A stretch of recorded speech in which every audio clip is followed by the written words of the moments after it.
Most frustrating phrase we hear in our office time and time again is they will grow out of it.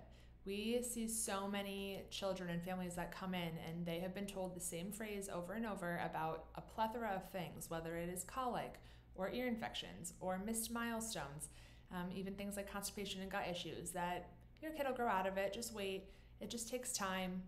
And we hear it so often, it just makes sense that this is just a phrase that is used when there's not an answer. Someone doesn't have an answer for these things, they don't know how to help, and therefore these phrases just get dropped just really easily because it makes parents feel a little bit better. But parents usually know that something's not right. They have a gut instinct. If you're a mother, you know that gut instinct, and these parents they know deep down that something isn't right, that there is something going on, that there has to be an answer for it.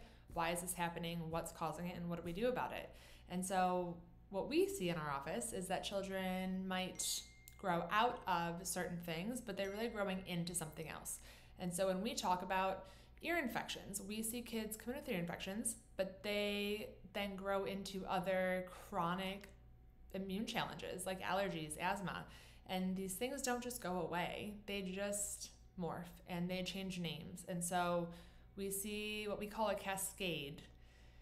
And so it starts as one thing and the body just changes that to something else, and this health challenge just grows and grows.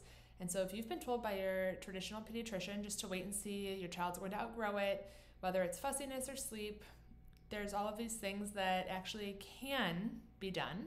And these cases all have a very big neurological component. So this video might make you think twice about just taking that advice to wait and see and being more proactive with helping your kids' health. So one great example of this story is a little baby named Emerson. So we actually just saw Emerson. She came to our office about 2-3 weeks ago. They're actually here on vacation. And they went to a chiropractor right before they left where they're from and had their first adjustment and saw some progress and knew that they needed to continue it while they were here visiting for a few weeks. Their pediatrician back home just told them, babies grow out of this, it's no big deal, all babies go through some level of this, it is what it is. Their main complaints were that baby Emerson had a witching hour, which if you're a mom too, you kind of know that's normal to an extent. All kids have a witching hour in the first couple weeks. They just need to figure out their biological clock and what their cues are when they're hungry. And when a baby has that witching hour, it's usually mom learning what baby needs, what they're trying to communicate. Well, they were experiencing 4 to 5 to 7 hours of a witching hour, which is not normal by any means. Baby was very, very tense, tight, always arching her back. She would randomly projectile vomit. She did have some reflux, obviously very colicky, but she was exceptionally hard, just a hard baby. And mom and dad knew that something was not right. It was not something that they could just wait and see. Their only advice they were given was to stop breastfeeding her and give her a bottle, just maybe that would be better. And so they knew in their gut that something was not right. So they found us when they came to visit, and we only had them here for about 2 weeks. They actually just left today. And within 1 to 2 adjustments, they saw immediate, insane progress with little baby Emerson. So they are full believers now in chiropractic care. They left this morning and are going to head back home and continue chiropractic care when they get home. But they had such great things to say just about how trusting your gut is the best thing you can do as a mom. You know when something is going on with your kid and when it's something different than the traditional medical world might be telling you. So unfortunately, we hear these things really commonly. It's a phrase that we truly hear at least once a day that some doctor has told a mom about these things. So what's really going on when we see these different conditions with babies? What's going on? Kids are not going to outgrow this. So what we see in our office is that all of these challenges really stem from stress, underlying stress, whether that was stress during pregnancy, before pregnancy, preconception, during the labor, in those early years. But all of these neurological stressors, the underlying thing going on is really this dysautonomia of the central and autonomic nervous system. So when we see things like the frequent congestion, we see things like respiratory infections, those can all become, like I said, asthma and allergies. When we're seeing really a lot of sensory meltdowns, a lot of big tantrums, a lot of big feelings, emotional dysregulation in kids, those can kind of all grow into something that we all call ADHD and SPD. And then the colic that most babies will say that they will grow out of. Colic and reflux are going to turn to digestive struggles, constipation, food intolerances, potentially allergies the longer this goes on. So the cascade really is just one thing building on top of the other and on top of the other.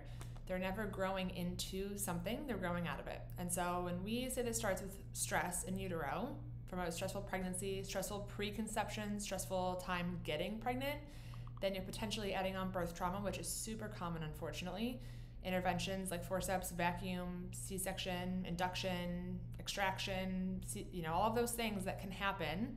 Then we throw in the stress of early antibiotics, other medications, different toxins, things that are going to trigger inflammation in the body, which is going to ruin that gut-brain connection. And so then this becomes a really big sequence, and it's just spiraling on and on of a traumatic, toxic, and life-altering series of events that's going on. So what happens is the body is going to get stuck in a state of fight or flight. So when we have this much stress in utero, when baby's arrived, that turns our body into a fight or flight state.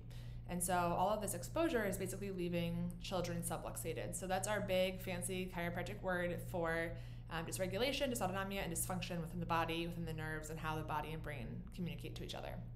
At the root of all of that, whether it is digestive, whether it's immune, whether it is neurodevelopmental, the big overarching theme is that dysautonomia. So once you have this perfect storm, is what we call it, once you have this, we have this luxation, we have a nervous system that's not working as it should, we are going to see that children are basically expressing in all of these different ways these health concerns, but they're expressing that their body is not working as well and their body is really in a stressed out state. So at our office, we are a neurologically focused pediatric and prenatal office. We are really focusing on this cascade of stress that happens, trying to prevent it when we see moms that are pregnant, and then trying to work to help the body eliminate that once we've already gotten to that point. But we do a really great job with really in-depth case histories, with looking at neurological scans and trying to game plan, making a really good care plan for your specific child to help their body get to a place where they can do things like resting and digesting and healing and growing, rather than being stuck in this state of stress that so many of us and so many of our kids are walking around with. So if you feel like your child's health struggles are kind of being brushed off, pushed off, ignored even, and you have a gut instinct that is really telling you that there is something else that can be done, please call our office, read this article, message us. We are so happy to help, and this is something that you should really trust your instinct on, because if you have that in your stomach and you know that there is something else, you're most likely right.